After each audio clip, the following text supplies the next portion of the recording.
This is the Word Traction Podcast, DEI Fridays. This is this is Title 6, weaponized by your Trump administration under the guise of protecting against anti-Semitism, which is one of the bigger jokes of the Trump administration, that Trump he himself cares at all about anti-Semitism. As we know, the claims that the administration used to extort settlements, first from Colombia and then from Brown. It's an abject lesson in standing your ground and taking a few punches, because we found for sure that the law firms and universities and other organizations that have performed the best, in my estimation, my criteria is standing up to the Trump administration as they try to assail the DEI programs. The ones that stood their ground are faring much better because Trump is distracted with other bullshit, and we're on the doorstep of the midterms. So the universities, some have made more quiet settlements. In fact, to be fair to Brown a little bit, that their settlement required them to fund educational related programs in Providence, as opposed to handing off a suitcase full of cash to Trump, which is the way that he prefers it, of course, or putting cryptocurrency into his children's bank account. But Colombia got the worst beating because they were the first to settle, and they made some strategic errors. They, of course, were front and center with the Islamophobia and anti-Semitism, both bad, and the protests and the campus, the sit-ins and the tents and the tent cities, and all the things that happen on the campus at Columbia that make it a wonderful, urban university, made it very visible because it's in effing New York. It's the visibility is high. The PR value for Trump to enforce this outrageous, in fact, racist policy out in the open there, he was ensured that he would get the massive amount of media exposure, such as media is these days, beyond yourself and myself. In the larger, trad media, the legacy media, it ain't that great. But Trump is nothing if not a self promoter and a and a piece of shit. But he knows how to work the crowd. He knows how to work the media, and so essentially he made a change to Title 6, and that was back in 2019 in Trump 1.0, that sort of enhanced the protections specifically for anti-Semitism, and now he's using that. And what it does, as you've probably heard, that is it's kind of a free pass, kind of a play for free. If he claims that there are violations of that there is rampant anti-Semitism on campus, then he thinks that he's entitled to very specific data regarding admissions policy and hiring policy. And in fact, he's inserted himself at Columbia into the process where Columbia has to report to Trump, the administration, on their hiring practices and what are the criterion they use, and are they using anything that could be thought of as DEI in the hiring of future professors. And it's absolutely it's repulsive, because of course the universities are one of the greatest things about our country. And a diverse, the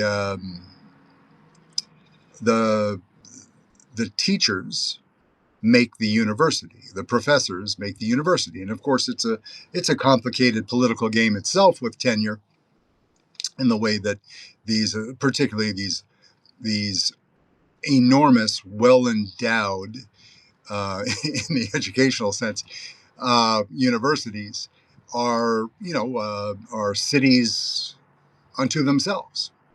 And Harvard's endowment of going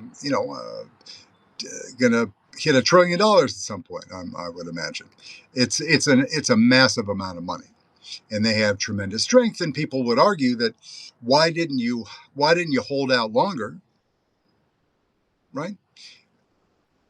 If you want to give the universities any grace, that this also allowed Trump, again, everything you have to preface that these did not allow Trump to do all the things that he did, but we already know that he's going to break everything and then let the courts and the TROs stop him after the fact.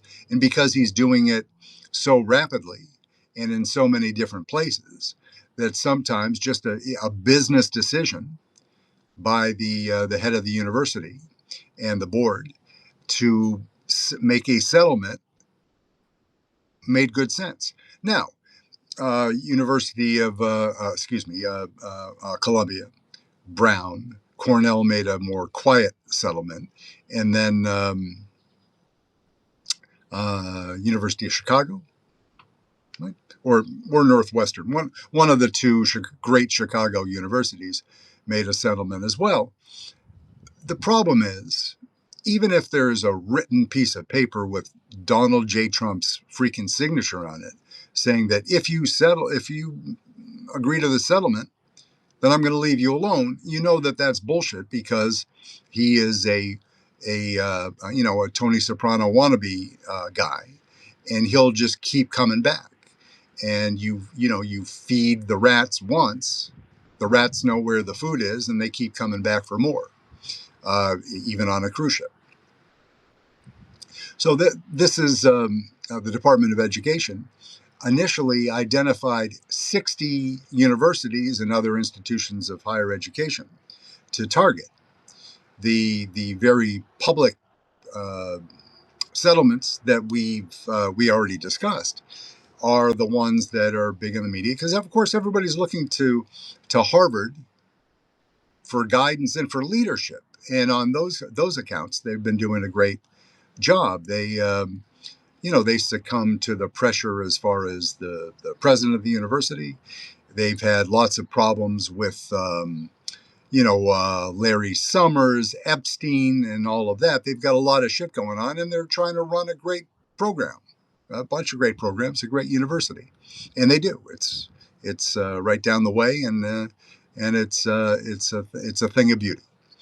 But it's an elite institution, and I can understand the other. You to understand your enemy, you have to understand what their positions are, and if conservatives felt that their voices were not being adequately represented on campus at elite institutions, okay, I you know I've done the reading, I've done my homework. It is perhaps true, as universities tend to be more liberal, progressive institutions overall. And Trump is trying to score points with his voters. Again, what the fuck does Donald J. Trump care about this? His dad bought him into Penn, right? Another great liberal institution, another great Ivy League school. Jared Kushner's father bought him into Harvard, right? He bought his way in there. And I mean, the receipts are there. Trump, obviously, he went to school a couple years ago. So exactly what Fred, his Donald's father, exactly what he did to get this mediocre student into UPenn and Baby Wharton, is perhaps less clear.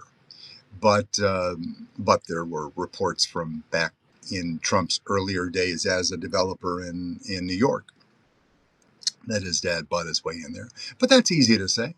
For Jared, it's, I mean, all of the receipts are available, and what his father donated to the school at the specific time that the applications were being considered in large numbers for a below average student.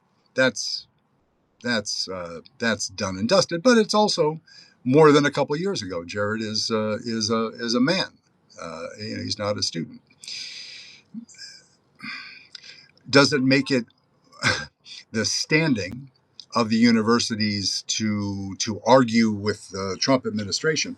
The anti-Semitism, that what concerns me the most, of course, is that they profess to defend anti-Semitism. They do nothing to defend proper claims of Islamophobia, right?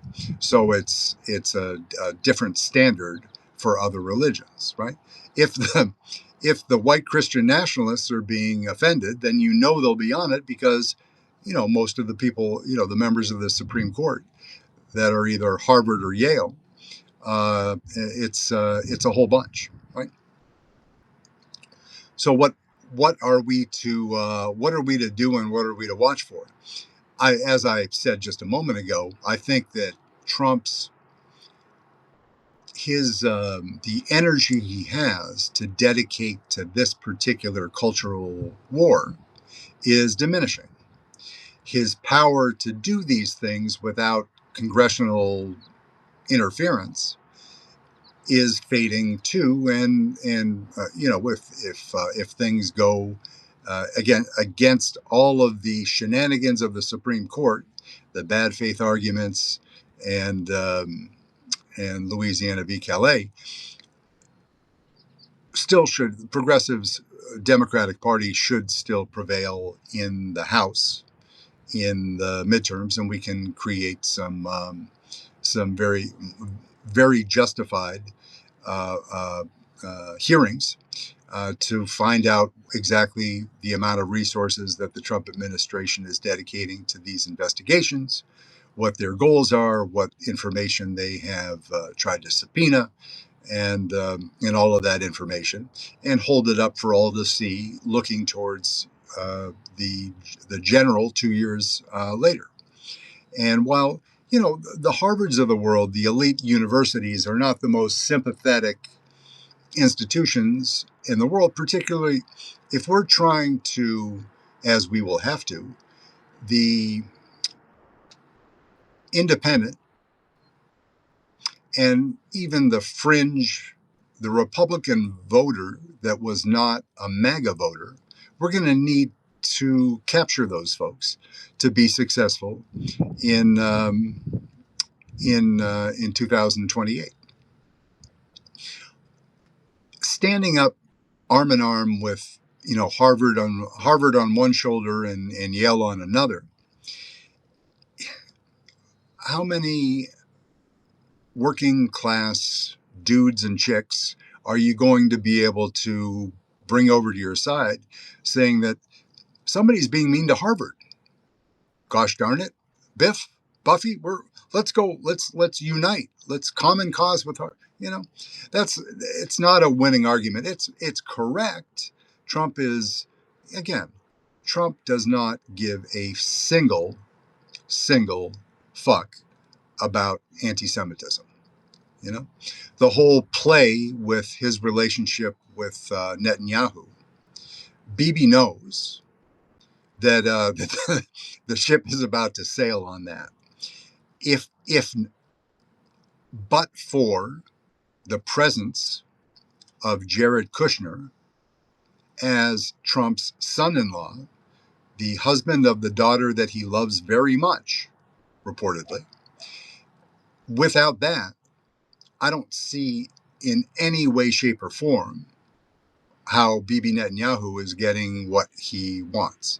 AIPAC has done a miserable job, just from a straight take the policies out of it, and that's a hell of a concession.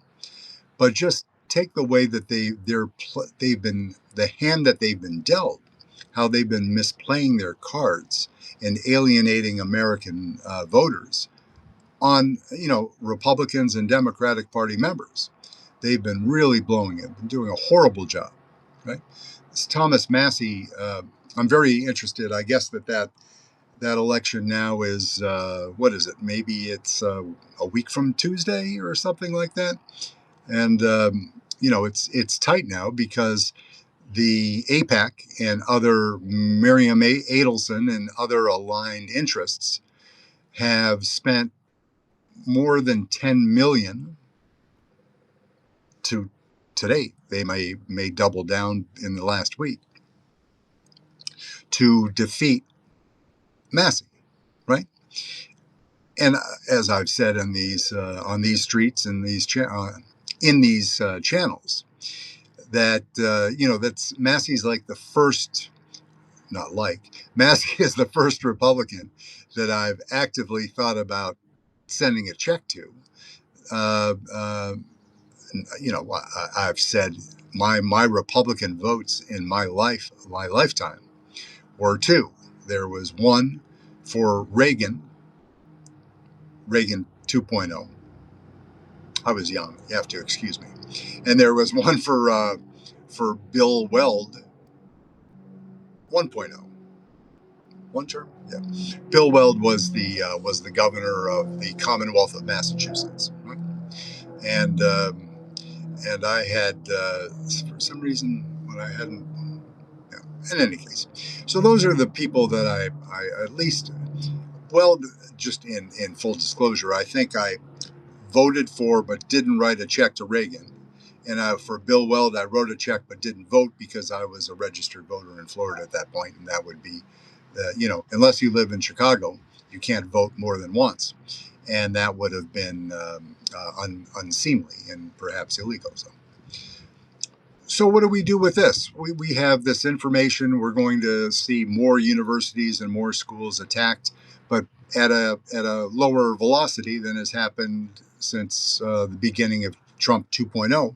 When I mean, it's the same with the law firms and the media companies and all the other destruction that he's doing, that if you go in and you break heads on day one, then there's a chilling effect. And you've probably heard that term to the point of being sick to your stomach, the chilling effect. But it's true that if he attacks universities with high visibility, even Harvard standing up, MIT stood up, and others. But the real news story is Columbia, the big law firms, the ones that capitulated early and settled.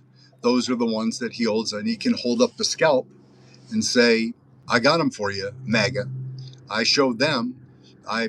You elected me to do this," which really, MAGA didn't elect Trump to do any of that. Really, the culture war thing was a part of it, but we know for sure that they didn't elect him to go into a bunch of foreign countries and start wars because it was completely contrary to his campaign message, right? And they didn't vote for him to tank the fucking economy and $70 to fill up your gas tank. So those are byproducts that we don't hope for those conditions to continue, because that would be bad for our fellow Americans.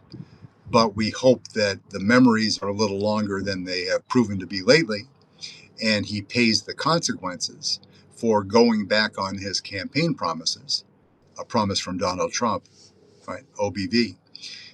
But that people will remember that while he's focusing on $1 billion in taxpayer money to finish a ballroom that wasn't necessary, and the expenses, what they copped to at 25 billion is actually closer to 2x that for the expenses of the war, including all of the missiles that they've used. While your medical benefits are cut or greatly reduced. Your Medicare, Medicaid is attacked. Starving children are harmed, and that's we're not even looking overseas, where already 14, 15 months into this adventure, more than 100,000 people have died unnecessarily due to starvation and lack of medicine. So, and that's that you did vote for, right? Because these deaths are happening predominantly in Africa, predominantly in black and brown nations.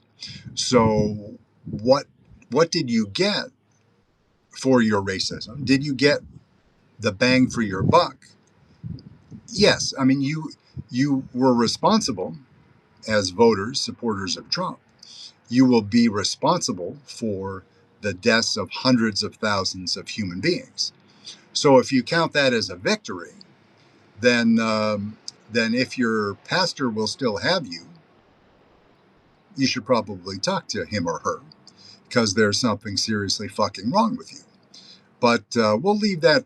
That'll be your Sunday discussion with God when you're there with your family and you're cheering the MAGA victories with all of the dead and dying children, and you can rejoice in the fact that you got your victory from the Supreme Court this past week, last week, and that if you wanted to kill an entire nation's worth of black and brown people, if you count that as success, congratulations.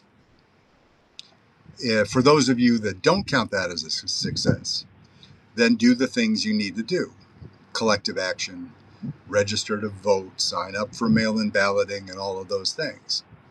And keep an eye on the universities. It is a DEI issue because even if the ruse is the Trump ruse is couched in standing up for anti-Semitism, which MAGA doesn't like anyways because they are anti-Semites generally. And you can interview the heir apparent to the Trump, talk to J.D. Vance and Tucker Carlson if you need some clarification on that. Oh, we got a wind gust. Yeah, so that's under the guise of being good humanitarians, they're destroying the diversity programs that make the universities the brilliant and invaluable institutions that they are still, even in the age of AI, because universities are about much more than the books. They're about the professors, they're about the relationships, and they're about the socialization. Obviously, there are a lot of, you don't need me to tell you that. But these attacks are another sideline, too, to distract from the truly horrible developments in the Epstein files that continue each and every day. So whatever you can do to elevate that topic and keep it at the top of the list, don't allow the Trump administration to convince you that it's a solved issue and that America's moved on, because America hasn't. And the victims certainly have not, because they haven't had their day as promised. They haven't been able to speak their truth with in the venue that they deserve to, in the Congress, be heard and be made whole, if that's ever possible. Be but certainly have their voices heard. All these years later, they deserve it. And there are states like Florida where sex trafficking, there is no statute of limitations. So I delight. I'm not making any connections to our boy Ken Griffin, who I've been trying to shiv philosophically on this platform for his whining like a child about Mayor Mamdani's tax, which I'm suggesting he has to call the Griffin tax for, if it's your second home in Manhattan valued at more than 5 million, then you need to pay a higher tax rate. That apartment that your boy Ken has in the penthouse apartment he has in New York that is not his primary residence is worth, I don't know, $60 million. A lot. I'm sure it's delightful. I'm sure the views are scrumptious, and I want him to enjoy it and not slip and fall. He should be safe in his abode, but he should pay his fair share. But when we think about Florida and all of these, Mark Zuckerberg, right, buys the second most expensive piece of residential property in Florida real estate history in Miami Beach, and he and his wife and his children and his madrasa are going to move there from Northern California. And as more of these Trump sycophants, these founders, these billionaires move to Florida, I think it's great on another level because there's no statute of limitations on the charge of sex trafficking, and so maybe we can get them to come back into the laird and get them to fuck up either now or after Trump leaves office, and have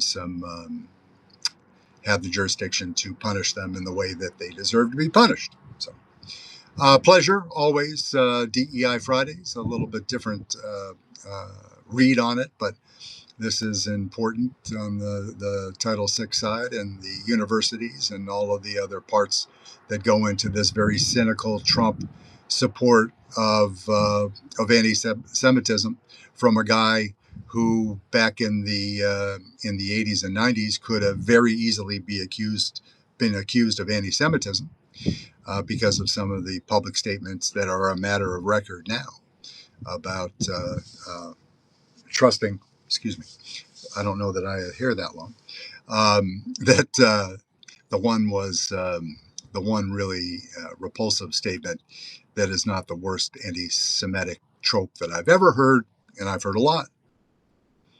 Lived on Miami Beach for almost 30 years.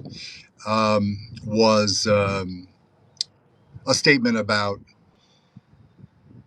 if I'm going to have guys counting my money, I want ones with beanies on. Beanies is a sort of slang, but not derogatory, I believe, term for a yarmulke, and worn by Jewish men of particular level of faith, and weddings and funerals.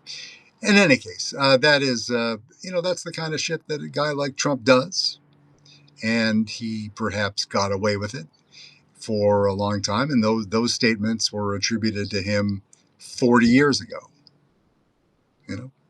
something like that. And I wasn't particularly young then. I don't think. Yeah. So in any case, thank you, universities, DEI Fridays, and Title VI, and we'll catch up with you with something over the weekend. Don't know when or what at this point, but it's been a pleasure as always, and enjoy your day and have a beautiful weekend. Thank you.